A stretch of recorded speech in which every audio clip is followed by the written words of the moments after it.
नमस्कार दोस्तों Donald Trump कितना ज़्यादा प्रेशर में है, आप इसी बात से अंदाज़ा लगा सकते हैं कि डोनाल्ड ट्रंप का क्लियर कट कहना है कि चाहे डील हो या ना हो ईरान के साथ, वो ईरान वॉर से निकलना चाहते हैं। लेकिन दूसरी तरफ जो नेतन्याहू है, इजराइल है, वो चाहता है कि नहीं, यहाँ पर जो रिजीम है उसको पूरी तरह से एलिमिनेट किया जाए। जो न्यूक्लियर पावर का खतरा है, न्यूक्लियर बॉम्ब का खतरा है, उसको यहाँ से हमेशा के लिए हटा दिया जाए। आप देख सकते हो ये खबर, Trump ready to leave Iran without a deal, Israel was to crush terror regime. इसको हम डिटेल से समझेंगे और देखिए बहुत इंपॉर्टेंट हो जाता है ये चीज, क्योंकि एक तरफ यहाँ पर जो डोनाल्ड ट्रंप और जो नेतन्याहू हैं वो अलाइज हैं, वो यहाँ पर मिलकर जो है अटैक किया उन्होंने, काफी कुछ आपको साथ देखने को मिलेगा। लेकिन यहाँ से चीजें काफी डिफरेंट हो जाती हैं और इसी को हमें समझना पड़ेगा कि आखिरकार डोनाल्ड ट्रंप के ऊपर क्या प्रेशर है, क्यों ये स्ट्रैटेजी अपना रहे हैं। और दूसरी तरफ इसराइल को भी समझेंगे कि आखिरकार वो इस वॉर में कंटिन्यू क्यों करना चाहता है और इसका इंपैक्ट क्या होगा। चलिए आगे बढ़ते हैं। देखिए सबसे पहले दिखा दूं, आपको बता दूं हुआ क्या है।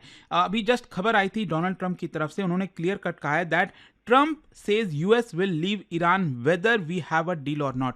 मतलब आप सोच सकते हो, अमेरिका का राष्ट्रपति, अमेरिका इस तरह की बातें कर रहा है, मतलब वो तो एकदम फ्रंट फुट पर प्ले करता है ना, मतलब वो कभी डिसाइड, मतलब पीछे बैक फुट पर आते ही नहीं है। लेकिन यहां पर साफ दिख रहा है कि ट्रंप के ऊपर काफी ज्यादा प्रेशर है कि चाहे डील हो या ना हो, इस वॉर से बाहर निकलो। लेकिन जो नेतन्याहू है उन्होंने एक चीज क्लियर कर दिया है that Israel will continue the war until Iran regime is neutralised, या फिर उसको पूरी तरह से डिस्ट्रॉय नहीं कर देते। मतलब ये बहुत बड़ा डाइवर्जेंस देखने को मिलेगा दो अलाइज के बीच में, तो इसको समझेंगे। देखिए सबसे पहले तो ट्रंप की स्ट्रैटेजी क्या है, एग्जिट विदाउट डील। इसका मतलब क्या होता है कि यहां पर कोई भी फॉर्मल पीस ट्रीटी नहीं हो रही है, कोई भी नेगोशिएटेड सेटलमेंट नहीं हो रहा है। मतलब ट्रंप जो है, जो अमेरिका है, वो एग्जिट करना चाहता है without achieving their military objective. इनका मिलिट्री ऑब्जेक्टिव क्या था कि ईरान की न्यूक्लियर कैपेबिलिटी को पूरी तरह से खत्म कर दो। ऑल्दो यहाँ पर उन्होंने जो इस्फहान है उसके ऊपर 2000 पाउंड का, मतलब 900 किलो का बंकर बस्टर बॉम्ब जो है वो गिराया था। लेकिन अभी भी आप ये नहीं कह सकते कि जो ईरान की न्यूक्लियर कैपेबिलिटी है आपने उसको डिस्ट्रॉय कर दिया। फिर इसके अलावा उनकी जो मिलिट्री इंफ्रास्ट्रक्चर है उसको खत्म करना, ऑल्दो ये हुआ है, ईरान के अंदर कई जगह नुकसान हुआ, लेकिन क्या उन्होंने पूरी तरह से एलिमिनेट किया है? बिल्कुल भी नहीं। यहां पर जो फ्यूचर का एग्रेशन है उसको डिटर करना, तो ये मेन ऑब्जेक्टिव था ट्रंप का। तो अब क्वेश्चन ये आता है कि ये ऑब्जेक्टिव पूरा नहीं हुआ है, तो यहां पर मेन स्ट्रैटेजिक डॉक्ट्रिन क्या है इसके पीछे, कि अपना ऑब्जेक्टिव बिना पूरा किए ही जो डोनाल्ड ट्रंप है वो इस वॉर से निकलना चाहते हैं। सबसे पहला लिमिटेड वॉर स्ट्रैटेजी, मतलब जो कॉन्फ्लिक्ट है वो उसको बहुत लंबा नहीं खींचना चाहते, शॉर्ट ड्यूरेशन का रखना चाहते हैं। जो मिलिट्री स्पेसिफिक गोल्स है वो अचीव करना चाहते हैं, कोई लॉन्ग टर्म का ऑक्यूपेशन नहीं है। And it is basically contrast with past में जो अमेरिका ने किया है, चाहे 2003 में इराक वॉर की बात करें, अफगानिस्तान वॉर की बात करें 2001-2021 में, वहां पर अमेरिका ने यह सीखा था कि आप बहुत लंबा जो सोचते हो ना कि आप किसी देश में जाओगे, उस देश को बिल्ड करोगे, डेमोक्रेसी लाओगे, ऐसा करोगे, वो एक्चुअल में हो नहीं पाता। इनफैक्ट ये भी कहा जाता है कि वर्ल्ड वॉर 2 के बाद से अमेरिका ने एक्चुअल में कोई वॉर जीता ही नहीं है। चाहे आप वियतनाम देख लीजिए, अफगानिस्तान देख लीजिए, इराक देख लीजिए, कहीं पर भी उसका जो मेन ऑब्जेक्टिव था ना वो पूरा नहीं हुआ। चाहे वो अफगानिस्तान में टेररिज्म को लेकर हो कि टेररिज्म पूरी तरह से खत्म हो जाएगा, क्या खत्म हुआ? दुनिया में नहीं हुआ। यहाँ पर वियतनाम तो हम सब जानते ही हैं कि कितने लंबे समय तक वो चला था। तो एक प्रकार से यहाँ पर अमेरिका ने और ट्रंप ने ये चीज़ सीखा है कि आप बहुत लंबे समय तक वॉर में इन्वॉल्व नहीं हो सकते, इससे आपका ही नुकसान होगा। एंड यहाँ पर इसका खतरा यही है, देखो अगर अमेरिका बाहर भी निकलता है ना तो उससे भी एक बड़ा डर है कि यहाँ पर ईरान क्या आगे चलकर कंप्लाई करेगा, कोई गारंटी नहीं है। जो कॉन्फ्लिक्ट है वो वापस से भी रीस्टार्ट हो सकता है। ये बेसिकली एक प्रकार से टेम्पररी बेसिस पर शायद पीस आ जाए, लेकिन आगे चलकर ये परमानेंट पीस का सोल्यूशन नहीं है। तो ये एक प्रकार से फंस गया है, जो अमेरिका है इस पूरे वॉर के अंदर फंस गया, एंड दैट इज वाई यहाँ पर ट्रंप कुछ एग्जिट रूट ढूंढने की कोशिश कर रहे हैं। वही दूसरी तरफ इजराइल की स्ट्रैटेजी क्या है, नेतन्याहू का पोजीशन क्लियर है कि वॉर को कंटिन्यू करो और ईरान की जो रिजीम है उसको पूरी तरह से खत्म कर दो, डिस्ट्रॉय कर दो। इजराइल का ऑब्जेक्टिव क्या है, बेसिकली जो ईरान की न्यूक्लियर थ्रेट है उसको परमानेंटली खत्म करना, जो प्रॉक्सी नेटवर्क्स हैं उसको डिस्ट्रॉय करना, चाहे वो हौतीज हैं, हिजबुल्ला हो गया, और साथ ही साथ यहाँ पर जो रिजीम चेंज है उसको ट्रिगर करना, ईरान में जो अभी करंट सिस्टम चलता आ रहा है उसको हटा देना। तो बेसिकली जो इजराइल है वो मैक्सिमलिस्ट सिक्योरिटी डॉक्ट्रिन को अपनाता है, मतलब कोई कॉम्प्रोमाइज नहीं करेंगे, छोटा सा भी अगर थ्रेट होगा ना, उसको कंप्लीटली एलिमिनेट कर देंगे। जो इज़राइल की सिक्योरिटी फिलॉसफी वो इसी पर बेस्ड है। Even a small threat can be existential. मतलब इज़राइल तो देखता आया ना इतने वर्षों से कि उसके आसपास क्या हो रहा है, क्या चीज़ें हैं। तो वो छोटी सी छोटी थ्रेट को भी पूरी तरह से एलिमिनेट करने की कोशिश करता है। अच्छा, यहाँ पर क्वेश्चन यही आता है कि यूएस फिर इतने तेजी से क्यों भागना चाह रहा है? एक तो क्या है ना, डोमेस्टिक पॉलिटिकल प्रेशर। मतलब नो डाउट ट्रम्प के ऊपर बहुत ज़्यादा प्रेशर आ गया। इनफैक्ट रिसेंटली आपने देखा होगा, सिर्फ अमेरिका में नहीं, पूरे यूरोप के अंदर भी जो नो किंग्स प्रोटेस्ट हुआ था, मिलियंस ऑफ लोग, बताया जा रहा है कम से कम 9 मिलियन, बड़ा नंबर होता है, 90 लाख लोग। जस्ट इमेजिन 1 करोड़ के आसपास लोग आपके खिलाफ प्रोटेस्ट कर रहे हैं। मतलब आप करीब कह सकते हैं पूरा का पूरा भारत जो है, मतलब लगभग थोड़ा सा इस पॉपुलेशन के हिसाब से अगर आप देखोगे, तो मतलब वो लोग प्रोटेस्ट कर रहे हैं ट्रम्प के खिलाफ, कितनी बड़ी बात होती है। तो इसकी वजह से डोनाल्ड ट्रम्प के ऊपर काफ़ी प्रेशर आ गया। अभी इस साल मिड टर्म इलेक्शन भी है अमेरिका में, तो इसकी वजह से काफ़ी बड़ा सेटबैक हो सकता है उनकी जो पार्टी है, रिपब्लिकन पार्टी। फिर दूसरा इकोनॉमिक कंसर्न, आपने देखा होगा इसको लेकर काफ़ी डिस्कशन भी हो रहा था कि ट्रम्प चाहते हैं कि इतना सारा जो पैसा है वो कांग्रेस अप्रूव करे वॉर के लिए। तो यहाँ पर ऑयल प्राइस वोलेटिलिटी लगातार बढ़ी रही है। आपने देखा है कि इनफैक्ट कल जैसे ही खबर आया कि पहले जो है ईरान, शायद ईरान बोल रहा है कि हम यहाँ पर वॉर को एंड कर सकते हैं, इस तरह का पहला जो संकेत मिला, तुरंत ऑयल के प्राइसेस जो है वो $120 से नीचे $105 के आ गए, और ये अब थोड़ा सा गिरता जा रहा है। तो ये डायरेक्ट इंपैक्ट करता है, इन्फ्लेशन का खतरा होगा, ग्लोबल मार्केट इंपैक्ट हो रहे हैं।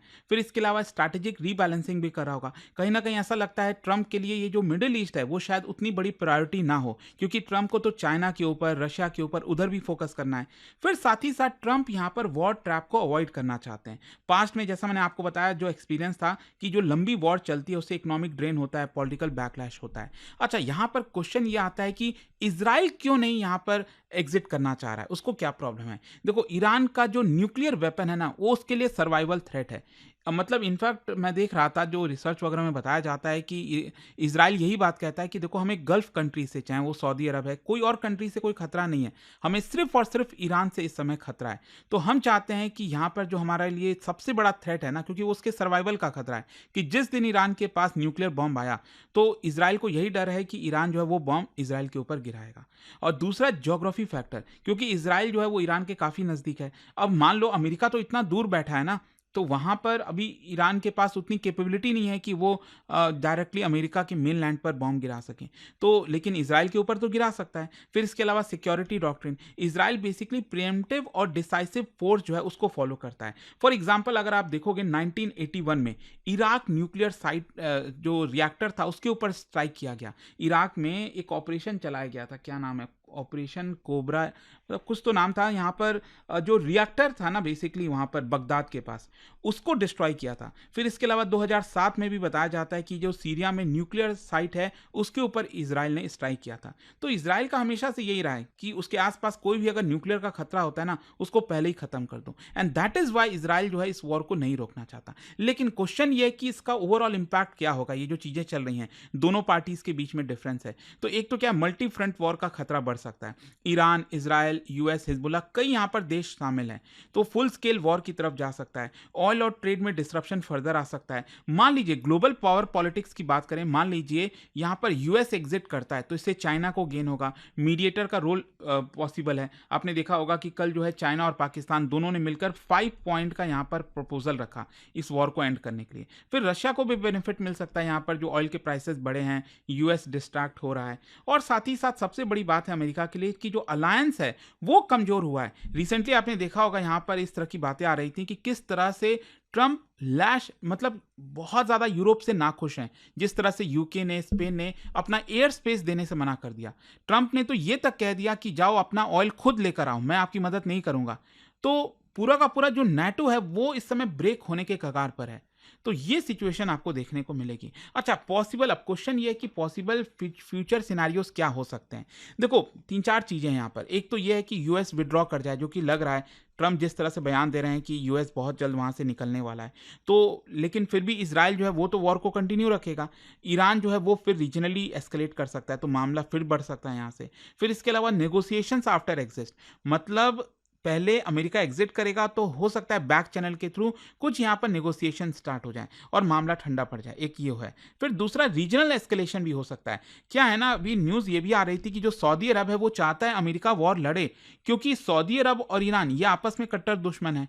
शिया और सुन्नी वाला पूरा मामला आ जाता है। तो इनफैक्ट यही बोला जा रहा था कि सऊदी अरब ने यहाँ पर पुश किया अमेरिका को कि आप ईरान को पूरी तरह से एलिमिनेट कर दो। सऊदी अरब भी चाहता है कि ईरान से उसको कोई खतरा ना रहे।